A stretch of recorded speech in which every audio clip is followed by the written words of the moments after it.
या कुक्षि विवरे कृत्वा स्वयं रक्षति सर्वतः नमामि जननीं देवीं परां प्रकृतिरूपिणी कृच्छ्रेण महता देव्या धारितोऽहं यथोदरे तत्प्रसादात् जगद्दृष्टं मात्वर्नित्यं नमोऽस्तु ते पृथिव्या यानि तीर्थानि सागरादीनि सर्वतः वसन्ति यत्र తాం నౌమి మాతరం భూతి హేతవే. మాతృదేవో భవ. ఇప్పుడు మనము మార్చి నెల 16వ తారీఖు నుండి 31వ తారీఖు 2026 సంవత్సరం గోచార ఫలితాలు ఏ విధంగా ఉంటాయో స్వశాస్త్రీయంగా తెలుసుకునేటటువంటి ప్రయత్నం చేద్దాం. ఇక మిథున రాశి వారికి మార్చి నెల 2026 సంవత్సరంలో 16వ తారీఖు నుండి 31వ తారీఖు వరకు గోచార ఫలితాలు ఏ విధంగా ఉన్నాయనేది మనం సశాస్త్రీయంగా తెలుసుకునే ప్రయత్నం చేద్దాము. ఇందులో నా కల్పనలు కానీ నా పైత్యం కానీ ఏమీ ఉండదండి. శాస్త్రం ఎంతవరకు చెప్పిందో అంతవరకు మాత్రమే చెప్పడం జరుగుతుంది.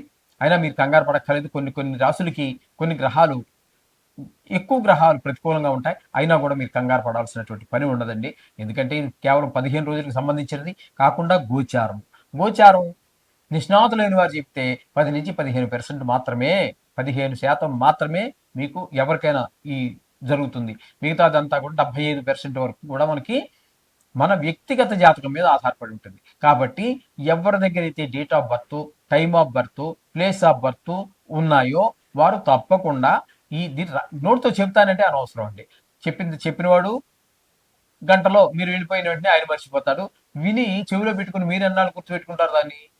5 నెలలో 6 నెలలో బాగా జ్ఞాపకం ఉంటే. అలా కాకుండా మరి రాసి ఇచ్చారనుకోండి, అది మీరు 20 సంవత్సరాలు కాదు 25 సంవత్సరాలు కాదు తర్వాత ఎంతకాలమైనా మీరు బతుకున్నంత కాలం కూడా దాన్ని ప్రిజర్వ్ చేసి పెట్టుకుంటే అప్పుడప్పుడు తీసి చూసుకుంటే ఏ సమయాలలో మనకి కొంచెం చెడు కాలం వస్తున్నది, ఆ టైంలో మనం ఏ దానాలు చేయాలా, జపాలు చేయాలా, ఇవన్నీ కూడా మనకి పూర్తిగా తెలుస్తాయి. కాబట్టి ఆ జాతకం రాయించుకునేటటువంటి ప్రయత్నం చేయండి. మీకు ఎవరి దగ్గర ఎక్కడా లభ్యత కాకపోతే మా దగ్గర కూడా సౌకర్యం ఉన్నది, మేము రాసిస్తాము. సో ఆ విధంగా ప్రయత్నం చేయండి. ఇక మిథున రాశి వారికి ఈ జన్మంలో గురు గోచార రీత్యా యోగించజాలడు. కాబట్టి జన్మంలో ఈ నవగ్రహాలలో ఏ గ్రహము ఉన్నప్పటికీ ఒక్క శుక్రుని విడిచిపెడితే ఈ నవగ్రహాలలో 8 గ్రహాలు జన్మంలో యోగించజాలవు. ఇక్కడ మనం ప్రస్తుతం మిథునం గురించి చెప్పుకుంటాం. అత్యంత శుభగ్రహమైన గురుడు ఉన్నా కూడా అక్కడ మీకు అనుకూలమైన ఫలితాలు జన్మంలో ఇవ్వడు. ఈ 15 రోజులు, ఈ 16 రోజుల్లో మనకి ప్రతికూలమైన ఫలితాలే ఉంటాయి. అంటే చెడు ఆలోచనలు ఎక్కువగా వస్తూ ఉంటాయి. చెడు వైపుగా మనసు ఆకర్షితులవుతూ ఉంటుంది. ఈ విధమైన ఫలితాలన్నీ గురువు ఇస్తూ ఉన్నాడు. ఇక తృతీయంలో కేతుగ్రహ సంచారం జరుగుతోంది. తృతీయంలో కేతుగ్రహ సంచారం మాత్రం చాలా చక్కటి ఫలితాలు ఇస్తుంది. తెలుసున్న వారు కానివ్వండి, తెలియని వారు కానివ్వండి, మనస వాచ కర్మణ అంటే ధన సహాయం కావాలని ఇస్తారు. అట్లాగే మ్యాన్ పవర్ కావాలన్నా ఇస్తారు. అట్లాగే మాట సహాయం కావాలన్నా మీకు నేను ఉన్నావు, ఏం పర్వాలేదు అని చెప్పేసి ఇప్పుడు చూస్తున్నాం కదా మన ప్రస్తుత కాలంలో. ఒక దేశం ఏవో 2 దేశాలతో యుద్ధం చేస్తూ ఉంటే అటు కొంతమంది ఆయనకి సహాయం చేస్తున్నారు, ఇటు కొన్ని దేశాలు ఈయనకి సహాయం చేస్తున్నారు. అంటే వాళ్ళకి కొంత పక్షాలు విడిపోతున్నారు. అంటే తెలుసో తెలియక అనేది పక్కన పెట్టండి. ఇక్కడ ఆ సహాయం అందటం వల్ల వారు మరింత ఉత్సాహంగా పోరాటం చేయగలుగుతారు. లేకపోతే భయపడిపోతారు కదండి. అవతల వాళ్ళు భయంకరంగా ఉన్నప్పుడు ఇవతల వాళ్ళు భయపడిపోతూ ఉంటారు. ఇప్పుడు ఇద్దరు సమానంగా పోరాడడానికి వీలుంటుంది. ఇంకా జయాలు దైవాధీనం, మనం ఏం చెప్పలేం. ఈ విధంగా ఉంటుంది. కాబట్టి ఇక్కడ మీకు ఈ కేతు గ్రహ సంచారం వల్ల అందరూ సహాయం అందటం వల్ల మీరు ముందుకే వెళ్ళడానికి అవకాశం ఉంటుంది. ఇక భాగ్యస్థానం దగ్గర తీసుకున్నట్టయితే భాగ్యస్థానమైనటువంటి కుంభంలో రాహుగ్రహము, బుధ గ్రహము, కుజగ్రహము, ఇక్కడ 3 గ్రహాలు ఉన్నాయి. ఈ భాగ్యస్థానంలో ఈ రాహువు గాని, బుధుడు గాని, కుజుడు గాని ఏ మాత్రము యోగించజాలరు. ముఖ్యంగా తండ్రి గారి ఆరోగ్య విషయం జాగ్రత్తగా చూసుకోండి. అలాగే గుళ్ళకి గోపురాలకి వెళ్ళలేరు, దాన ధర్మాలు చేయలేరు, దేవుడి మీద కూడా భక్తి కుదరదు. మీకు భక్తి ఉన్నప్పటికీ కూడా మీరు గుడికి వెళ్ళి ఆయన దర్శనం చేసుకుని ఆ పుణ్యాన్ని సంపాదించుకునేటువంటి అవకాశం లభించజాలదు ఈ భాగ్యస్థానంలో ఇక్కడ ఉన్న కారణంగా, ఈ 3 గ్రహాలు ఉన్న కారణంగా. ఇకపోతే దశమ స్థానంలో శని భగవానుడు, శుక్రుడు ఒక 25 రోజులు, తదుపరి ఏకాదశి స్థానంలో ఒక 6 రోజులు, రవి ఇక్కడ మీకు మళ్ళీ దశమ స్థానంలో, ఇక్కడ కూడా దశమ స్థానంలో 3 గ్రహాల యొక్క సంచారం జరుగుతున్నది. ఈ 3 గ్రహాలు ఏంటంటే శని భగవానుడు దశమ స్థానంలో యోగించజాలడు. వృత్తిపరమైన ఆటంకాలు, వ్యాపారపరమైన ఆటంకాలు, ఎవరు ఏదో వృత్తి చేస్తూనే ఉంటారు. ముసలి వాళ్ళు, లేకపోతే బాలురు, లేకపోతే పూర్తి అంగవైకల్యం ఉన్నటువంటి వాళ్ళు ఏ పని చేయలేరు కానీ మిగతా వాళ్ళందరూ ఏదో పని చేస్తుంటారు. వాళ్ళు చేసేటటువంటి వృత్తిలో అనేక రకాలైనటువంటి ఆటంకాలు ఎదురుపడుతుంటాయి. అలాగే శుక్రుడు 25 రోజులు దశమ స్థానంలోను, 6 రోజుల పాటు ఏకాదశి స్థానంలోను, 2 చోట్ల ఇది లాభస్థానం కాబట్టి ఏకాదశి అంటే ఇక్కడ దశమ స్థానం అంటే వృత్తికరంగా మీరు బాగా పైకి తీసుకొస్తాడు. ఏ వృత్తి చేసినా సరే, ఏ వ్యాపారం చేసినా శుక్రుడు బాగా పైకి తీసుకొస్తాడు.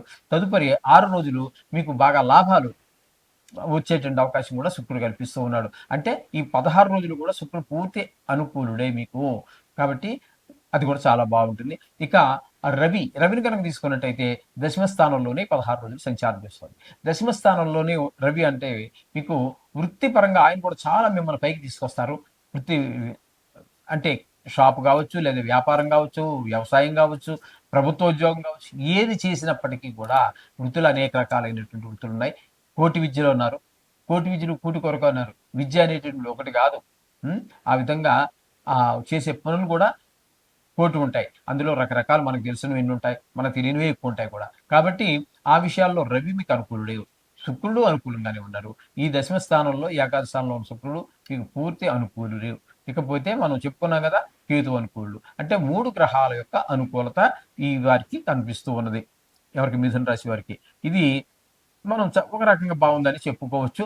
మిగతా గ్రహాల గురించి ప్రతికూలంగా ఉన్నాయి కాబట్టి మనం చెప్పుకుంటున్నట్టుగానే ఈ నవగ్రహాలకు సంబంధించిన బీజాక్షరాలు కానీ, లేదా ప్రకాశ వేద మంత్రాలు కానీ, లేదా శ్లోకాలు, ఇక అది రాదు ఇది రాదు, రెండింటికంటే అన్నిటికంటే సులువైనటువంటిది ఈ నేర్చుకొని వెళ్ళి కష్టపడడం కంటే కూడా శ్లోకం అనేది మీకు కొంచెం చాలా ఈజీగా ఉంటుంది, చదవడానికి ఈజీగా ఉంటుంది. పెద్దగా ద్వితాక్షరాలు, సంయుక్తాక్షరాలు లాంటివి ఎక్కువ ఉండవు. సమాసాలు కూడా పెద్ద పెద్దవి ఏమి ఉండవు కాబట్టి మీకు శ్లోకాలు చాలా ఉపయోగకరంగా ఉంటాయి. చదవడానికి తప్పులు లేకుండా చదవడానికి ఉపయోగకరంగా ఉంటుంది. కాబట్టి ఆ విధంగా చేయండి.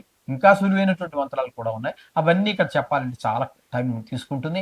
అందుచేత మీరు స్వయంగా కలిసి మమ్మల్ని వీటికి సంబంధించినటువంటి లేదా ఒకరోజు మనం మన స్క్రీన్ మీద మనం చూపిద్దాము.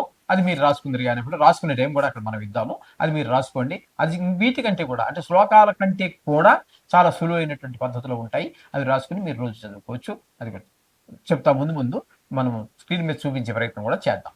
శుభం భూయాత్. మీన రాశి వారికి మార్చి నెల 2026 సంవత్సరంలో 16వ తారీఖు నుంచి 31వ తారీఖు వరకు గోచార ఫలితాలు ఏ విధంగా ఉన్నాయి, ఏ విధమైన జాగ్రత్తలు తీసుకోవాలి ప్రతికూలంగా ఉన్నటువంటి వారికి, గ్రహాలకు అనేటువంటి విషయాన్ని మనం సశాస్త్రీయంగా తెలుసుకునే ప్రయత్నం చేద్దాము. ఇందులో నా కవిత్వం కానీ, నా పైత్యం కానీ ఏమీ ఉండవండి. శాస్త్రం ఎంతవరకు చెప్పిందో అంతవరకు మాత్రమే చెప్పడం జరుగుతూ ఉంటుంది.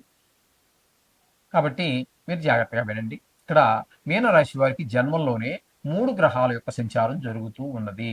ఒకటి శని భగవానుడు. అంటే జన్మంలోనే శని అన్నట్టయితే దీన్ని ఏళ్ళనాటి శనిలో తనుభావంలోనే ఉన్నారు కాబట్టి అక్కడ ముఖ్యంగా ప్రవర్తన బాగుండదు, ఏ పని ముందుకు వెళ్ళదు, చేద్దాం చూద్దాం అన్నట్టుగానే ఉంటుంది. అలా జరిగిపోతూ ఉంటుంది కాలం. కానీ పని మాత్రం ముందుకు వెళ్ళినటువంటి పరిస్థితి, అనేక రకాలైనటువంటి శారీరకమైనటువంటి రుగ్మతలు కలిగించేటువంటి పరిస్థితి. ఇకపోతే రవి కూడా జన్మంలో ఉన్నారు. జన్మంలో రవి ఉండటం వల్ల చెడు ప్రవర్తనలు, తీవ్ర స్వభావం, గౌక్కుని మాట జారిపోవటం, ఇట్లాంటివన్నీ రవి వల్ల కలుగుతూ ఉంటాయి. ఇక శుక్రుని కనుక మనం తీసుకున్నట్టయితే జన్మంలో 25వ తారీఖు వరకు అంటే 10 రోజుల పాటు జన్మంలో ఉంటారు. అనుకూలమైన ఫలితాలు. అటు శని భగవానుడు, రవి ఏవైతే మనం ఏ విషయంలో ఇబ్బంది పెట్టదలుచుకున్నారో పెడుతుంటారో వాళ్ళని కాస్త వాళ్ళకి భిన్నమైనటువంటి ఫలితాలు ఈయన ఇవ్వడం ద్వారా మనకి కొంత ఊరటనిస్తుంది. అట్లాగే ఒక 6 రోజుల పాటు ద్వితీయ స్థానంలో ఉండటం వల్ల ఆ 6 రోజుల్లో ధనానికి లోటు లేకుండా, అలాగే కుటుంబంలో పరిస్థితులు కొంచెం అనుకూలంగా ఉండేలాగా, కంటి వ్యాధులు ఉన్న వారికి కాస్త నివాళించే విధంగాను శుక్ర భగవాన్ యొక్క అనుగ్రహం కలుగుతూ ఉన్నది. ఇకపోతే చతుర్థ స్థానంలో గురువు యొక్క సంచారం శుభ ఫలితములను ఇవ్వజాలదు.